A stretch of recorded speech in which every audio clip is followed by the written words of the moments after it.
Bonjour à tous, aujourd'hui je ne vais pas vous présenter un vélo, je vais vous présenter un grand cycliste, Laurent Jalabert, que je vais interviewer, et avec Laurent Jalabert, ça va être l'interview vintage.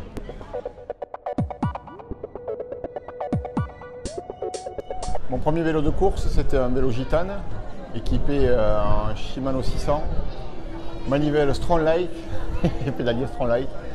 En fait, moi, il faut savoir que j'étais fan et grand supporter de Bernard Hinault. C'est le coureur qui m'a inspiré quand j'ai débuté ma carrière de cycliste amateur. Et il roulait chez Renault avec des vélos Gitane. Et donc j'avais envie d'avoir le même vélo que celui du blaireau, simplement. Bon, mais au niveau des prix, c'était pas à la portée du portefeuille de mes parents. Donc on avait misé plus bas, mais c'était un super vélo. Votre première course, vous vous en souvenez?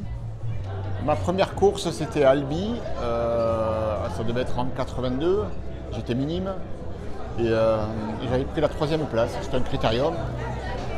3e, j'étais moi-même surpris parce que voilà, c'était la découverte, et ça m'a plu évidemment directement. Si je suis encore là aujourd'hui à faire du vélo, c'est que évidemment ça m'a plu.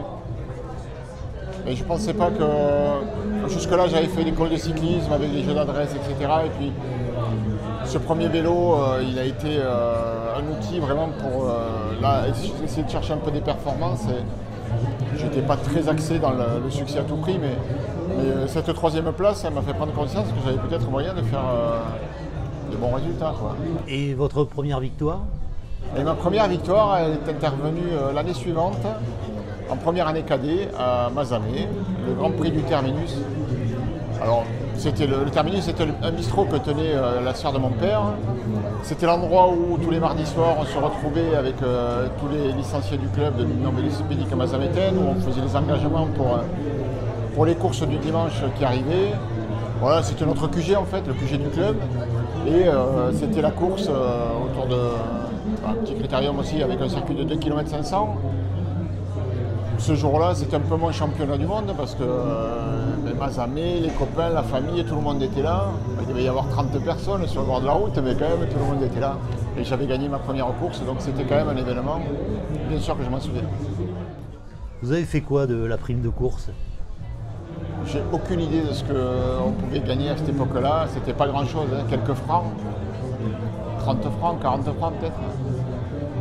J'avais cette chance, en fait, mes parents m'ont toujours soutenu et les primes, ils me les laissaient pour m'acheter du matériel chez le marchand de cycles, etc. Donc je pense que j'ai dû l'utiliser pour acheter du matériel. Quand vous étiez gamin, c'était quoi les vélos qui vous faisaient rêver? Alors quand j'étais gamin, moi c'était la marque Gitane, celle de Bernard Hinault. Ça c'était les vélos qui me faisaient rêver, avec les étoiles, les 5 étoiles. Et récemment, j'ai d'ailleurs fait l'acquisition d'un vélo de 1978, du blaireau. Une réplique, mais dans son jus, avec, parfaitement retapé. Donc voilà. C'est un vélo qui a, je pense, une grande valeur. J'ai jamais roulé avec encore, hein, ça va pas tarder. Mais il a une grande valeur parce que c'était le vélo du champion que j'admirais. Alors bien sûr, j'ai les miens qui ont une énorme valeur pour tous ceux qui m'apprécient. Moi, c'est des vélos sur lesquels j'ai déjà fait d'énormes kilomètres. Là le vélo Gitane du blaireau de 78, c'est quand même... Je sens que je commence à avoir une âme de collectionneur, quoi. C'est peut-être les années qui passent. Les vélos sur lesquels vous avez couru quand vous étiez pro, vous les avez gardés? Oui, alors j'ai un vélo à peu près... je dois avoir un vélo de chaque année. Puisque lorsque j'étais chez Once, on nous donnait un vélo pour l'entraînement et on avait un vélo pour les courses, donc on voyageait sans vélo. Et donc chaque fois, on nous laissait le vélo en fin d'année. Bon, ils ne sont pas tous en très bon état parce qu'une saison d'entraînement, ça laisse des traces.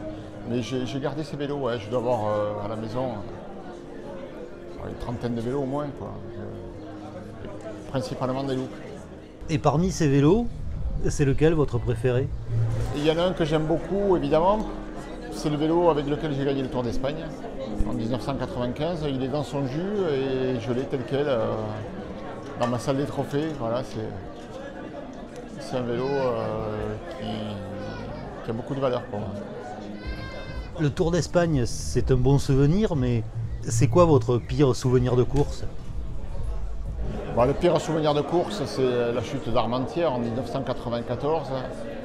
Un tour sur lequel je nourrissais beaucoup d'espoir. J'avais été 3 semaines au Colorado en altitude m'entraîner, c'était compliqué. Je me sentais bien et puis première étape, patatras, j'ai eu une chute sérieuse.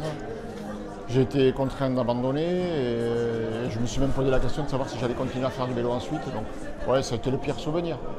Heureusement, il y en a eu des meilleurs après. Et ça a forgé votre mental? Bien sûr, de toutes les épreuves, en fait, on en retire quelque chose de positif. Sur le coup, c'est difficile, mais ça m'a au moins aidé à apprécier ce qui est arrivé ensuite et qui était plus glorieux. Voilà, faire la une des journaux parce qu'on se casse la gueule, c'est pas terrible. Mais ça fait partie de mon histoire. Il y a tellement de victoires, on ne sait plus laquelle choisir. Non, mais les victoires qui m'ont procuré les plus grosses émotions, c'est certainement Milan-San Remo et le titre de champion de France sur route. Voilà, c'était des joies spontanées sur des courses pour lesquelles j'avais beaucoup d'ambition et où je me disais ça n'arrivera peut-être jamais. Donc ça m'a fait vraiment plaisir. Ok. Eh ben, merci Laurent. Je suis sous pression.